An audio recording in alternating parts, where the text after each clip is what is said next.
Hello everyone, this is Nas from CobraHereStudios, and in this video, we're gonna go through Godot's editor interface to help you get started. This will be the continuation of our previous video where we learned how to download Godot and how to create a project in Godot.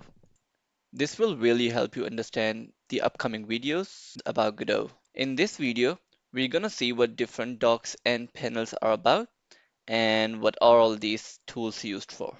Once we have created a project, the Godot interface looks something like this. We can see all the menus on the left top, and in the middle, we have viewport tabs. And on the right, we have play and test buttons along with a drop down where we can select which render engine we want to use for our project. You can change the render engine from this menu, but it is recommended that you choose your render engine at the start of your project. Otherwise, if you change it mid-project, you might have to adjust your project scenes a lot. In the middle, we have what's called a viewport. You can click the middle mouse button and move your mouse to rotate the view, and we can press Shift middle mouse button to pan on the view.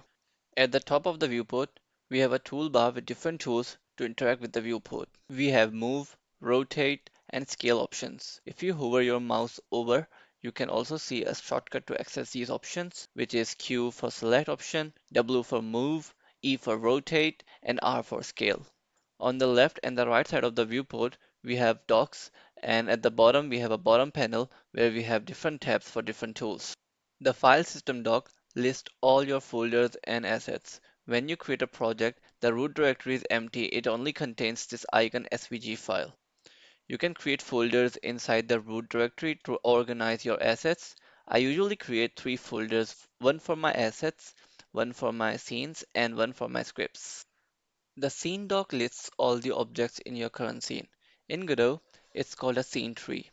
Right now, we don't have any scene, so it's giving us the option to create a new scene. We can create a 2D scene, a 3D scene, or a user interface. We can also click other node to select a different node as our root node. We will be deep diving what all these Godot terminologies are about in the next video, like what is a scene, what is a scene tree, what is node, to really help you understand Godot game engine. This is how a scene tree looks like, where you have different objects, or in Godot's term, different nodes. You can see all these objects are child of different nodes and all objects are children of root node. Godot really believe in the concept of inheritance. If you are familiar with Unity, you can think of it as hierarchy of game objects. On the right side of the viewport, we have the inspector doc which lists all of the options available for the selected node. So if I select a different node, the options change. We will cover all the options for each node in the upcoming videos, so make sure to subscribe the channel and click the bell icon to get notified for upcoming videos. In the bottom panel, first we have an output tab which prints the actions performed recently. Then we have a debugger window where we can debug our code and look at errors. Then we have an audio tab which is an audio mixer to create different sound effects. Then we have animation window to create different animations. And then finally, we have a shader tab to create custom shaders. You can also expand the bottom panel to create more space, or you can simply click this expand bottom panel button to fully expand the bottom panel. At the top, we have a 2D tab where you can create 2D games. And if you're working on a 3D game, then you can also use it for UI interfaces. The shortcut to access this tab is Ctrl F1. Then we have a 3D tab, which you can access by pressing Ctrl F2. The 3D tab is used for creating 3D scenes and manipulating objects in your 3D scene. Then you have a script tab, and shortcut to access this tab, you guess it, Ctrl F3. And the script tab opens a script editor to write your code directly inside Godot. Yes, you heard me right, guys. You don't need a third-party IDE to write code in Godot. You can write your code directly inside Godot with its integrated editor. This only works if you are using Godot's integrated language, which is called GDScript.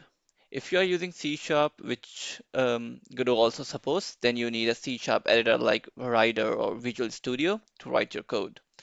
The GD script is a very powerful language with a syntax like Python and really easy to understand.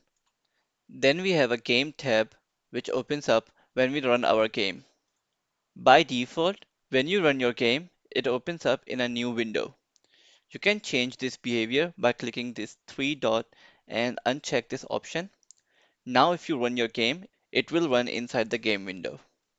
It shows blank because we don't have a camera set up in our scene. We need a camera and lighting to be able to see everything in the game window. We can quickly add a camera 3D node and position it correctly. And we can also have lighting and environment node. And then if we run our game, now we can see our game in action. Then we have asset library where we can find lots of add-ons and plugins for our games. We can search for a specific plugin in the search bar. A popular one is a Terrain 3D tool, which we can use to create open world environments for our games.